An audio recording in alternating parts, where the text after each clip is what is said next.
Okay guys, so bigyan ko kayo ng sample, no. Ito yung sample ng cladding, no. Metal cladding siya, no.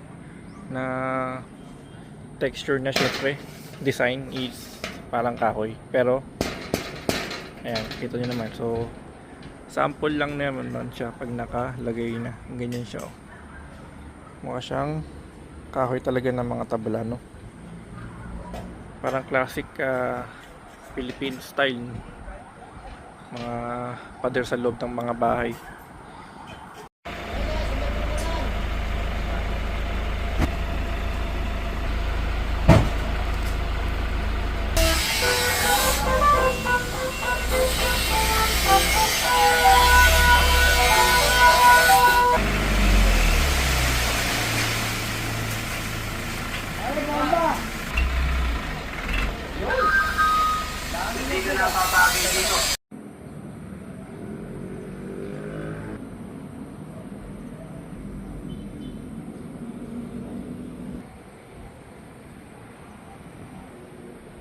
So ito pinatawag nilang metal wall cladding. Metal po siya, no. Ayan. So ito na po yung pagkakalagay sa kanya. So gumamit tayo ng ganitong klaseng text screw, no. Usually pang yero. Pero ito yung pinagamit natin para at least sa center, kasi guys meron siyang washer. May goma yan dito, eh. Tapos rubber washer, tapos may washer pa siya.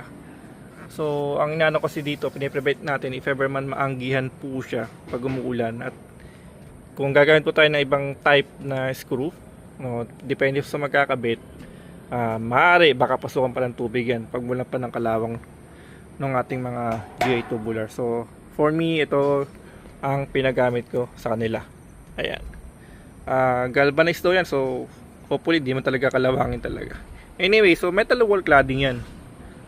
Metal, di ba? Parang yero lang siya, guys. Pero usually talagang yero nga. Na meron siyang wood type. So kung mainit nga ba yan, gumamit po tayo ng 10mm na double sided na parang sa yero. At the same time, guys, may ilalagay pa tayo dyan sa loob, no? Na insulation din. Wala bang tali doon? Trobe, tingin mo.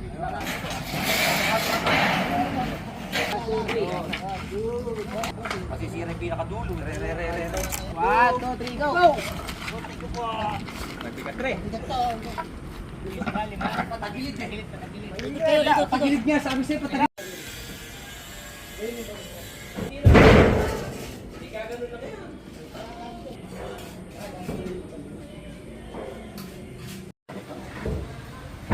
Hindi, konti lang. Bagya lang. Hindi, paano pa dito?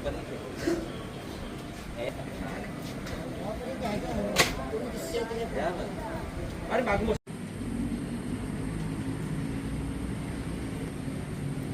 So ito po yung ating Shella board na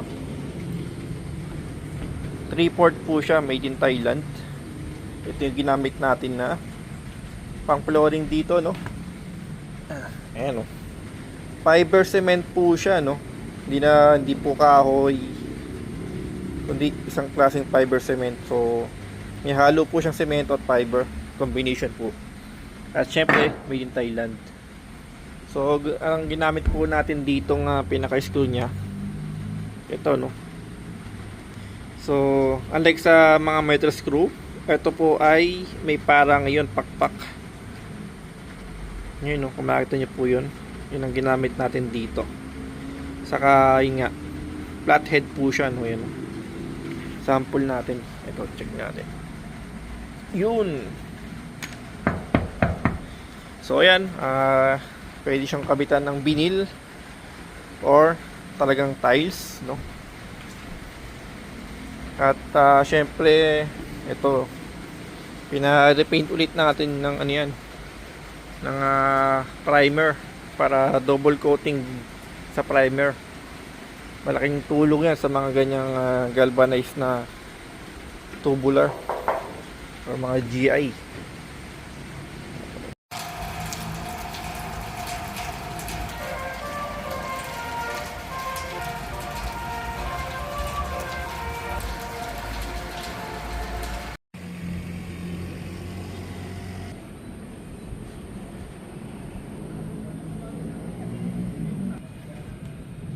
Okay guys, so meron ng flooring nalatagan na, so pero di pa siya totally fixed na naka bolt sa ating mga GI tubular.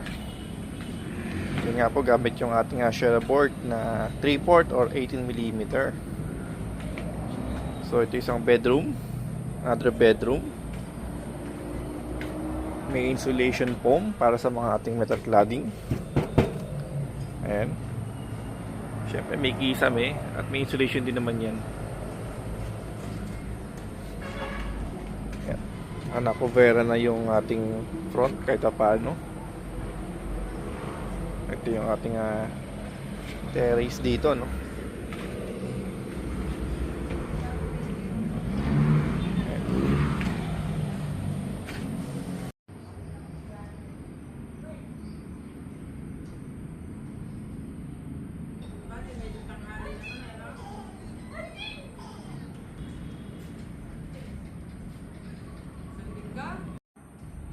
So, nandito po tayo sa pinakababa niya, which is since meron na siyang kisame. Ito na magiging kisame nun, yung pinaka-flooring niya.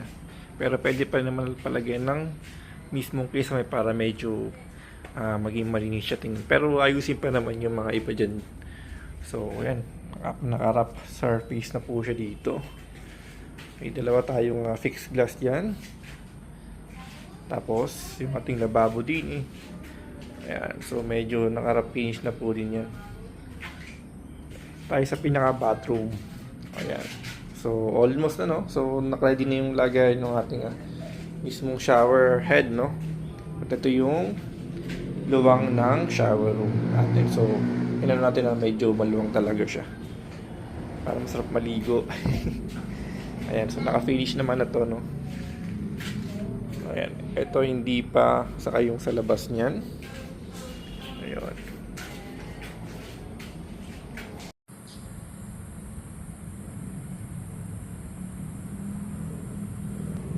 So guys, so isa sa pinakamalakas din ma-consume natin dito sa pinapagawa nating pinaka mga GI tubular framing or cladding, no? Itong primer. So sa nakita po natin nakaka 2, 4, 6 parang 10 po yata, no? So almost 10 or 30 liters na primer po ang nako-consume natin. So ang isa po ng primer kasi guys, mapatak po around 850. No, 850 po ang isang 4 liters, no, or milatan tapos may kasama pong pinaka ano.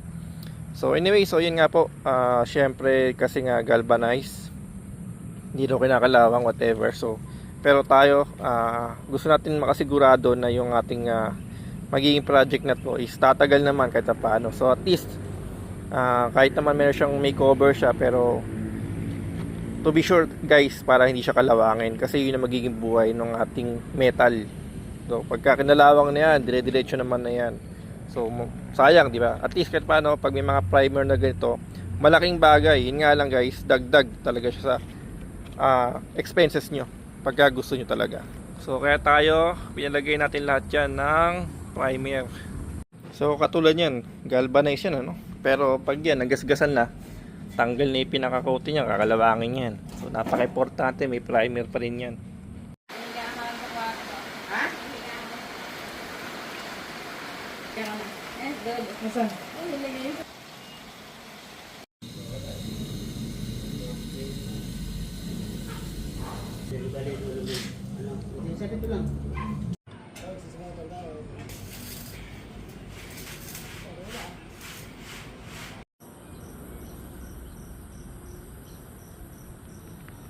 So guys, update lang tayo, no. So etong side na to sa kalsada natin, ayan, nalatagan na siya. Ayan. Tapos tayo sa loob dito, no. Ayan, naka-ready na yung mga tiles, no. Nilagyan siya ng parang red fix yata, no. Tiled adhesive yata yung kung tawagin, para gumaspang daw. Yun, sa kanila papatong na dyan. And then ito yung ating grills na ginamit dito, no. So bakit nga ba steel matting ginamit nating grills dyan or pangharang natin dyan, no? Kasi guys, yung mga sobra tayong steel matting, sayang naman kung nakatambak lang. Saka yan, galing yan dito sa gate nito. Gate niyan, saka may gate dati dito na steel matting. So pinagamit na natin para at the same time ma-recycle natin siya kasi sayang naman matatambak lang din. So ganun ang ginamit natin dito. Ayan. Diba? Okay, so ito yung ating steel matting. Ayan. So sabi ko nga sa inyo, kahit paano nakapag-recycle tayo ng mga materials, no? Nagamit pa natin siya dito. Ayan. So siguro ba bukas tapos na rin yan.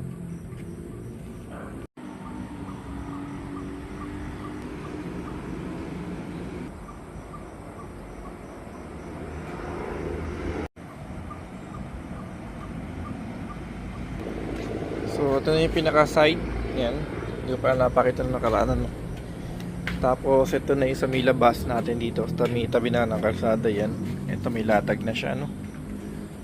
So sabi ko nga sa inyo, metal yan. So kailangan natin ng pwedeng pamprotekta laban sa mga init, ano? So naglagay tayo ng 10mm na double sided po yan na insulation, no? Regular insulation, parang sa mga yellow lang din kasi nga metal yung ating ginamit dyan. Pero sabi ko nga sa inyo guys, may ilalagay pa tayo dyan. So andun na, nakaready naman na ilalagay natin dyan. May papalabang pa tayo dyan. Okay, so siguro by tomorrow malatagan na din ito. Hopefully ito kahit sa mga malatagan din sana to para at least may cover na tayo paikot and then pakasauli. Ito nga lang medyo komplikado guys kasi medyo dito malambot ng konti. So hopefully maging matatag yung ating scaffolding. So napakalaking bagay kasi meron tayo scaffolding, no? Hindi na tayo nag-renta. Bumili na tayo para yan, gamit na rin natin dito kasi pag mga pinapagawa tayo. Napakalaking bagay na rin yan. Yan, order lang sa online guys. Okay.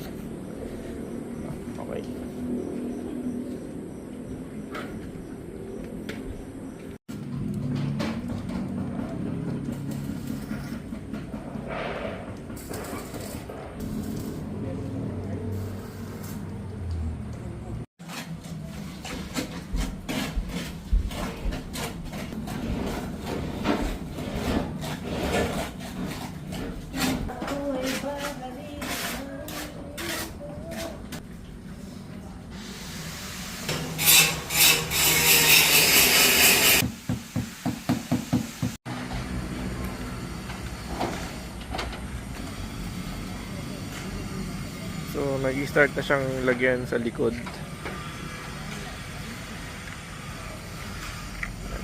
Medyo masama talaga, paano pa talaga ngayon. Maghapon din na ulan. Ito na yung cover niya dito sa may kalsada, no?